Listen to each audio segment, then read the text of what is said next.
요한계시록 21장 1절부터 8절 말씀은 종말 환상 마지막 7번째 환상 가운데 마지막 일곱 가지 환상 가운데 마지막 7번째 환상입니다. 7번째 환상이 1절부터 8절 말씀까지인데요. 오늘 그 말씀 1절부터 4절까지 오늘 하고 다음 주일에 5절부터 8절 말씀을 이어서 하도록 하겠습니다.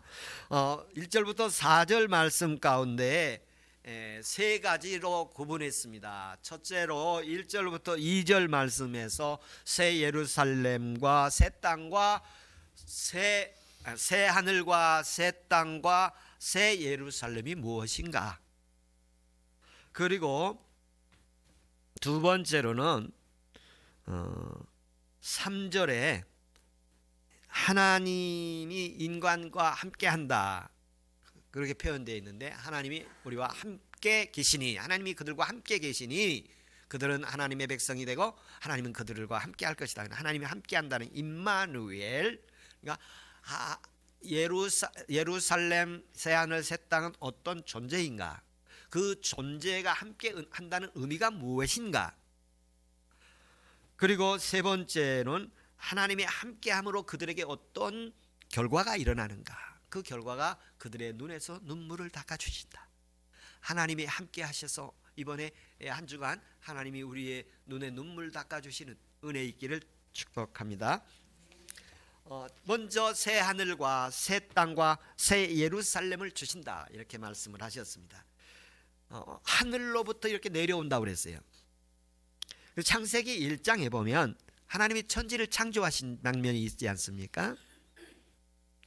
하나님이 이 천지를 창조하시고 사람도 만드셨는데, 그 사람 만들어서 에덴을 주었는데 인간이 타락되어서 하나님의 구원 역사가 이루어지기 시작을 하지요. 그때를 처음 하늘, 처음 땅이라고 성경은 말합니다. 첫 번째 창조되어진 땅과 하늘을 처음 땅과 처음 하늘이라고 말하는데, 마지막에 주님이 우리를 구원하러 완성하고 되고 우리 삶에 하나님의 구원의 역사가 이루어지면 새 하늘과 새 땅과 새 예루살렘이 된다는 것입니다. 하나님의 나라가 완전하게 천국이었는데 하나님의 나라가 오염되게 됩니다. 그래서 하나님의 나라가 오염되어지고 하늘에서 천사의 3분의 1이 쫓겨나게 되어지죠.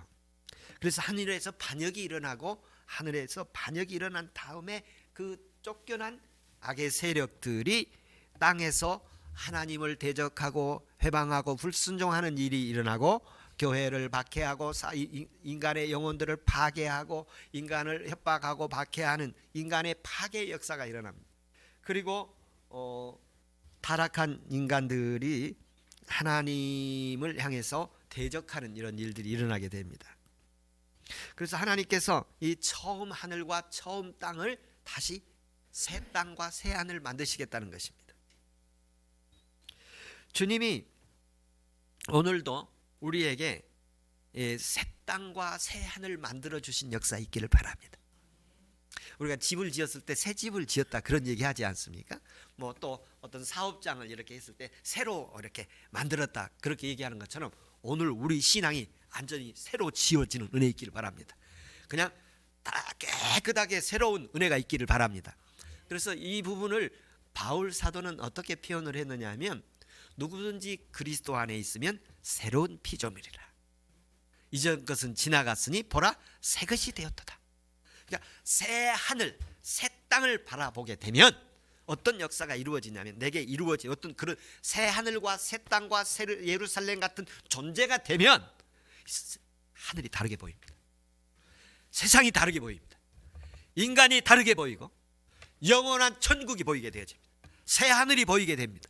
지금 하나님이 지으신 이 하늘이 아니라 영원한 하늘이 보일 것입니다. 그리고 이 땅에 지금 우리가 밟고 사는 이 땅이 아니라 이것이 천국으로 보일 것입니다. 제가 예수 믿고 처음에 구원의 감격을 느꼈을 때인데요, 예수님께서 미랄이 되셔서 우리를 위해서 십자가에 죽으시고 부활하셨다는 말씀에, 그 본문을 가지고 비유 설교를 하신 말씀에 이 미랄이 그런 복음의 역사가 있구나. 이 한 알의 미랄이 썩어서 많은 열매가 맺는다. 한 알의 미랄이 썩어서 죽고 새로운 열매가 나는 속에 십자가의 복음이 있고, 거기에서 나와 같이 한 알의 작은 밀이지만 주님이 생명을 얻게 하시는구나. 그런 감동이 내게 들어왔어요.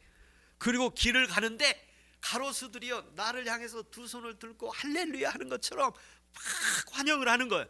그리고 내가 그 위를 걸어가는데 구름 위를 걸어가는 것 같이, 날아가는 것 같은 그런 새 하늘과 새 땅을 보게 하셨어요. 하나님께서 이 새 하늘과 새 땅, 새 예루살렘은 어떤 일이 일어났을 때 보여지느냐 하면, 우리 안에 하나님의 구원이 일어났을 때 그게 보여지는 거예요. 하나님의 구원은 두 가지로 표현할 수 있는데, 예수님께서 대신 십자가에서 내 죄를 위해서 다 짊어지고 대신 죽으셨다. 나의 죄를 다 용서하시고 깨끗하게 하셨다.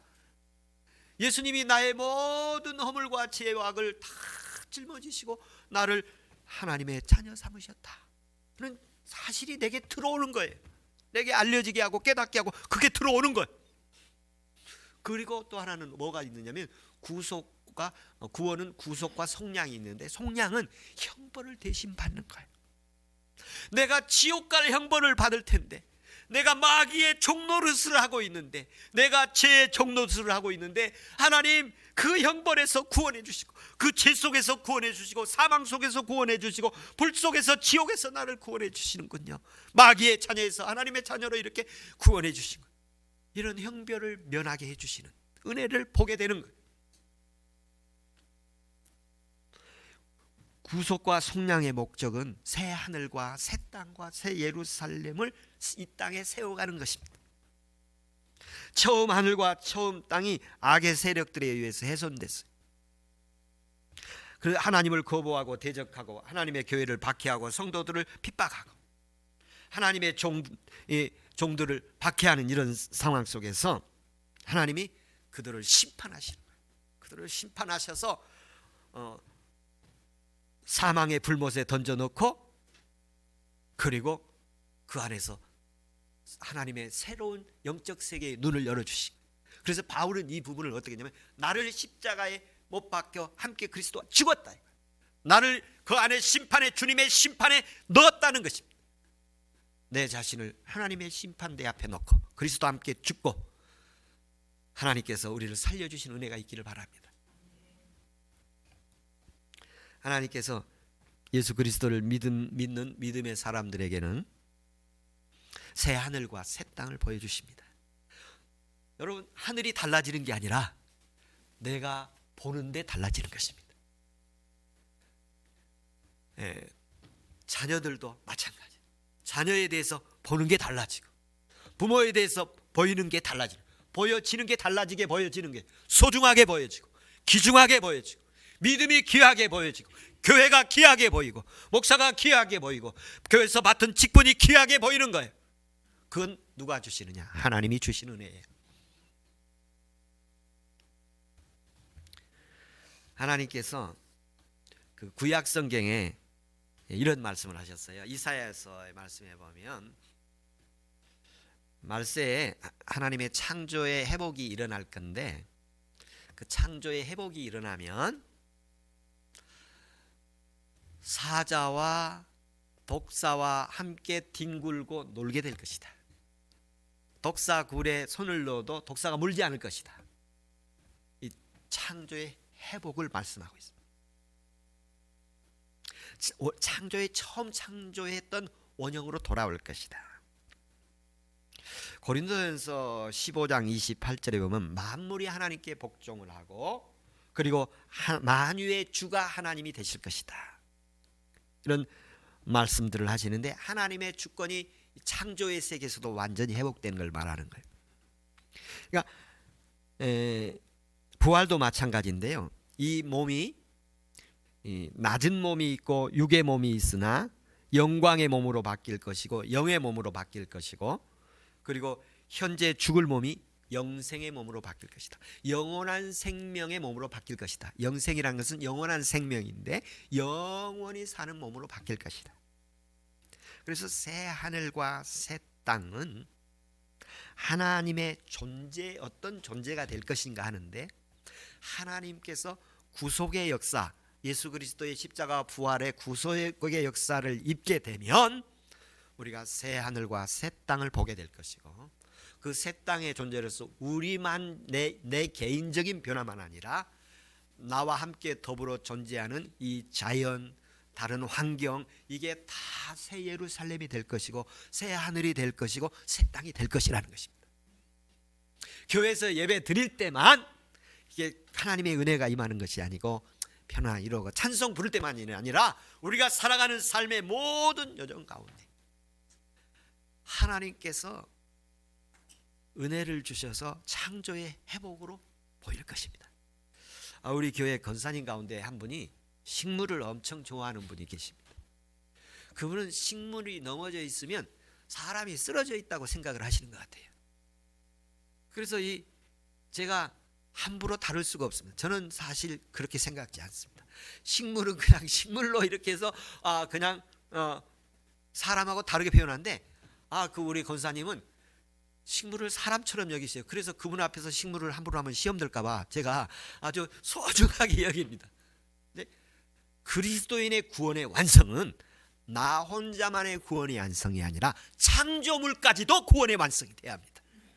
자연도 하나님의 거룩한 땅이 돼야 되고, 동물들도 하나님의 거룩한 그 세계로 회복돼야 되고, 특별히 우리 모든 사람의 삶의 여정 속에서 하나님의 창조의 회복이 있기를 축원합니다. 우리 심령에도 하나님의 창조의 회복이 있고, 우리의 지성과 내성, 머리, 이 뇌에도 하나님의 창조의 회복이 있고, 우리의 입술에도 하나님의 창조가 새롭게 복원되는 은혜가 있기를 축복합니다. 여기 새 예루살렘이라고 그랬는데, 조금 더 설명을 드리면 새 예루살렘이 무엇인가?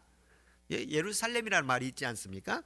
지금도 예루살렘이라는 지역이 있죠. 이스라엘의 수도로 했죠. 이스라엘의 텔아비브가 수도인데 그 예루살렘을 수도로 정했어요. 다른 사람들이 인정하지 않고 있지만 수도로 정했어요. 그런데 그 예루살렘은 이스라엘 백성들에게 아주 거룩한 곳입니다. 예루살렘, 거기는 하나님의 성전이 있던 곳이에요. 그 예루살렘은 하나님이 계신 곳입니다. 예루살렘은 하나님의 백성들의 삶의 중심지였어요. 예루살렘은 하나님의 백성이 하나님께 영광 돌리는 장소였습니다. 그런 점에서 예수 그리스도를 통해서 구원의 완결을 이루신 것이 예루살렘이셨어요.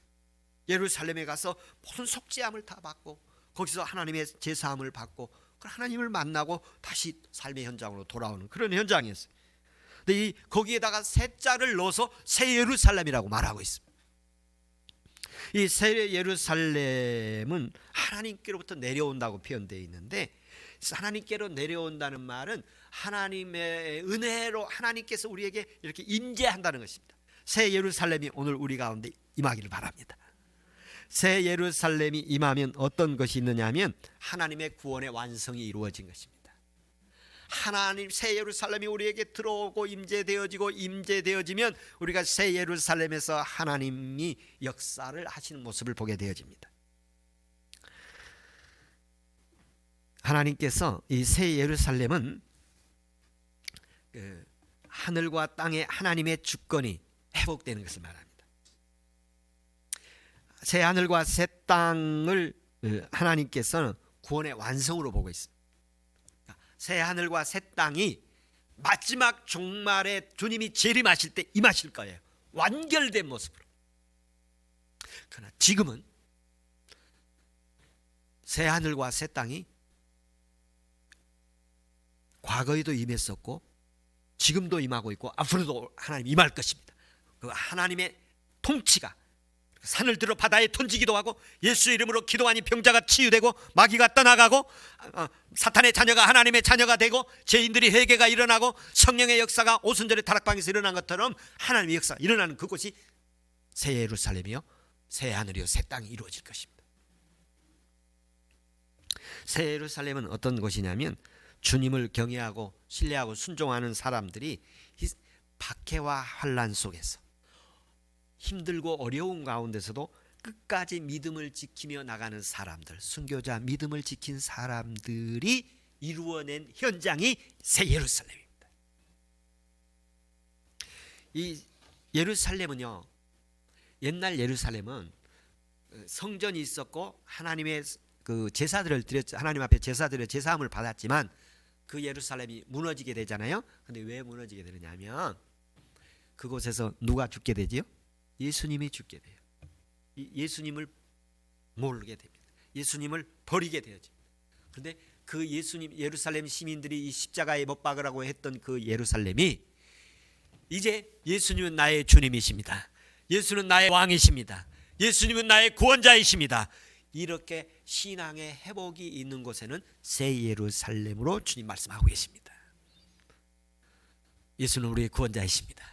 예수님 나의 주님이십니다. 예수는 오직 유일한 나의 구원자이십니다. 하나님께서 이렇게 예루살렘 새 하늘 새 땅에 되면 어떤 의미가 그 안에가 어떤 과정 속에 어떤 의미들로 이루어지는가를 3절에서 말씀하고 있습니다. 3절에 보면 내가 들으니 보좌에 큰 음성이 났습니다. 내가 들으니 보좌에서 큰 음성이었다. 이건 하나님이 직접 말씀하신 것입니다. 내가 들으니 요한에게 보좌에서 하나님의 보좌에서 큰 음성이 났습니다. 그런데 하나님이 직접 말씀하신 거예요. 어떤 때는 천사를 통해서 말씀하시고 어떤 때는 독수리처럼 어떤 여러 존재들을 통해서 하나님의 음성이 들려오기도 했는데 이 장면 오늘 21장 3절에서는 하나님이 요한에게 직접 말씀하시는 거예요. 큰 음성으로 우레와 같이 일곱 우레와 같이 큰 음성으로 천둥소리처럼 들리는 거예요. 하나님의 음성이 세미하게 들리기도 하지만 천둥소리처럼 들리기도 합니다. 그런데 둘 다 같은 의미가 있는데 뭐냐면 분명하게 들린다는 거예요. 하나님의 음성이 분명하게 들리기를 축원합니다. 내가 잊어지지도 않고 지워지지도 않고 또 이렇게 예면할 수도 없는 그런 분명한 확실한 음성이 요한에게 들려왔습니다. 이게 새 예루살렘의 새 하늘과 새 땅의 모습이에요. 새 하늘과 새 땅이 되어지면 언제든지 주의 음성이 들려집니다. 하나님의 음성과 마귀의 음성을 구별할 수 있습니다. 분별할 수 있고 통찰할 수가 있습니다. 주의 음성을 듣고 은혜 있기를 축원합니다. 이 주의 음성이 되려면 이게 그냥 되는 게 아니에요. 사람이 배워서 되는 것도 아니고 어떻게 또 어디서 살 수 있는 것도 아니에요. 하나님께서 주시는 것입니다. 하나님이 이렇게 애들 보면 이렇게 먹여주잖아요. 음식을 먹여주지만 넘기는 건 누가 넘겨야 되면 결국 자기가 넘겨야 되잖아요. 하나님이 주실 때 받아들이겠다는 자세 있기를 바랍니다. 사모하는 목마름 배고픔 굶주림의 모습이 있기를 축원합니다. 음성이 나서 이르되 보라 하나님이 그들과 함께 계시리니 그들은 하나님의 백성이 되고 하나님은 친히 그들과 함께 계신다. 하나님이 그들과 함께 거하신다 그런 말인데요. 하나님이 함께 거하신다는 말은 임마누엘이란 말이에요. 임마누엘이란 말은 예수님이 처음 오실 때 태어나실 때 이름을 예수로 하라 그리고 그는 임마누엘이라 하리라. 예수님이 초림 때 계시해 주신 이름이 임마누엘이에요. 하나님이 함께 하신다는 말이에요. 그래서 예수님이 처음에 오실 때 임마누엘이라는 이름을 가지셨는데 가실 때 제자들에게 마지막에 내가 너희들과 세상 끝날까지 항상 함께 하리라 그렇게 하셨잖아요. 세상 끝날까지 항상 임마누엘 하리라 그 말이에요. 처음에 함께 하셨고 마지막까지 함께 하겠다. 하나님이 자녀들에게 얼마나 임마누엘 하는 것인가가 완성도입니다. 하나님이 함께 하시는데 예배당에서만 함께가 아니라 숨 쉴 때도 함께 하시고 말할 때도 함께 하시고 한 걸음 한 걸음 발자국 내디딜 때도 함께 하시고 또 사람들과 만나서 모든 요정 환경 속에 하나님이 임마누엘 하시기를 축복합니다. 그것이 완성도입니다. 얼마나 신앙생활의 믿음이 좋으냐는 얼마나 하나님과 함께 계시느냐입니다. 하나님은 어두움과 함께 할 수 없습니다. 하나님은 빛과 함께 하십니다. 하나님은 더러운 것과 함께 할 수 없습니다. 하나님은 깨끗하신 분이십니다. 거룩하신 분입니다. 하나님은 결코 거짓과 함께 할 수 없습니다. 하나님은 진실하신 분이고 신실하신 분이시오 참이신 분이십니다. 우리는 하나님 앞에 살고 있습니다. 하나님께서 우리와 함께 하신다는 그 삶의 모습을 예수님이 공생의 전체를 통해서 보여주셨습니다. 병자를 위해서 기도할 때는 병자가 치유받고, 귀신 든 사람을 위해서 기도할 때는 귀신이 떠나가고, 또 죄인들이 주께 구원받기를 원할 때는 하나님께서 그 죄인을 다시는 그러지 말라고 용서하셨습니다. 이 하나님의 새 예루살렘, 새 하늘, 새 땅의 역사가 일어나기를 축복합니다. 지금도 이 세상에는 악한 세력들이 하나님을 해방하고 방해하고 대적하고 모함하고 왜곡하고 선동하고 조작해서 사람들을 미혹하는 일들이 이 땅에 가득합니다. 그럼에도 불구하고 힘들고 어렵지만 충성스럽게 믿음을 지켜가는, 그리고 희생하고 헌신하고 참고 견디어가는 사람들이 있습니다. 그 사람들을 주님은 이기는 자라고 하시고, 그리고 세마포를 입었다고 하시고 어린 양의 군대들이라고 말씀하십니다. 하나님은 친히 그들과 함께 하십니다. 하나님은 그런 사람들을 자녀라고 표현을 하시고, 하나님의 자녀들의 삶의 속에서는 내가 그들과 함께 있다고 말씀하십니다. 마태, 요한, 바울, 요한 신약 성경에서 바로 그래서 이런 말을 뭐라고 그러냐면 임마누엘 신학이라고 이렇게 합니다. 하나님이 그리스도의 희생을 통해서 우리를 구원하셨습니다.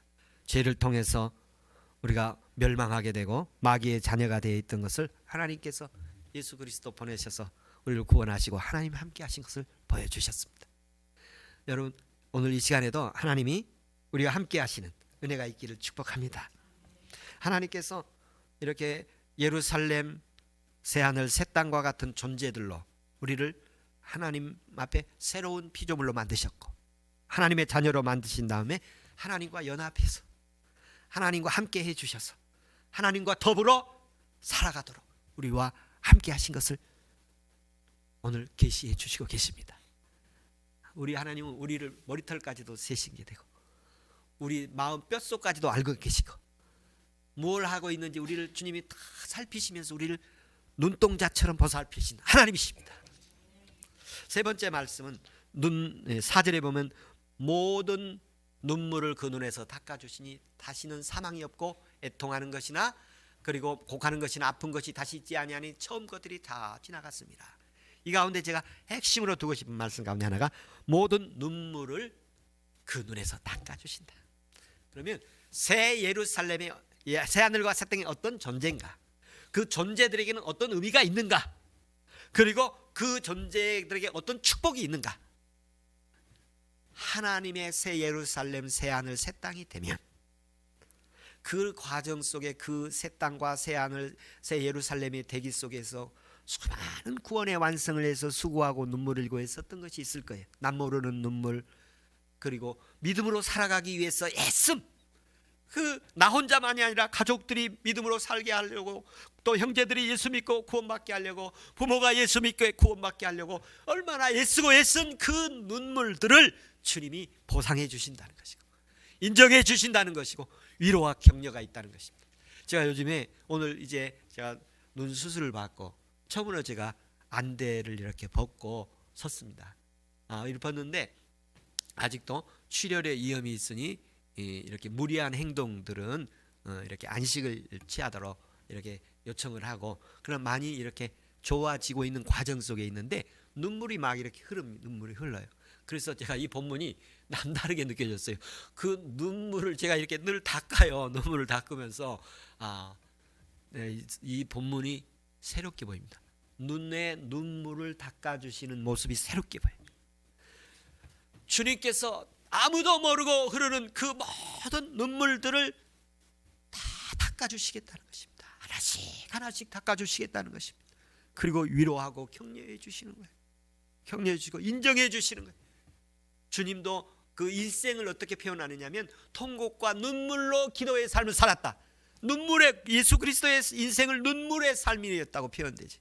그런데 그 눈물도 이렇게 보니까 이 예루살렘의 눈물, 새 하늘과 새 땅의 눈물은 감격의 눈물이에요. 이 새하늘과 새 땅을 이루는 과정 속에서 이 눈물은 아픔과 고통과 슬픔과 근심의 눈물들이었지만 새하늘과 새 땅, 새 예루살렘에 들어가면 감격의 환희의 눈물이 있을 것입니다. 고통의 눈물이 기쁨의 눈물이 될 줄로 믿습니다. 하나님께서 그 시대마다 쓰시는 사람들이 있습니다. 하나님의 나라를 위해서 쓰시는 사람들이 있는데 그 사람들은 어떤 사람들이냐면 환난과 고난, 역경을 다 믿음으로 이겨내고 기도하면서 믿음으로 이겨내고 성령의 능력을 받아서 기도하다 성령의 능력을 받아서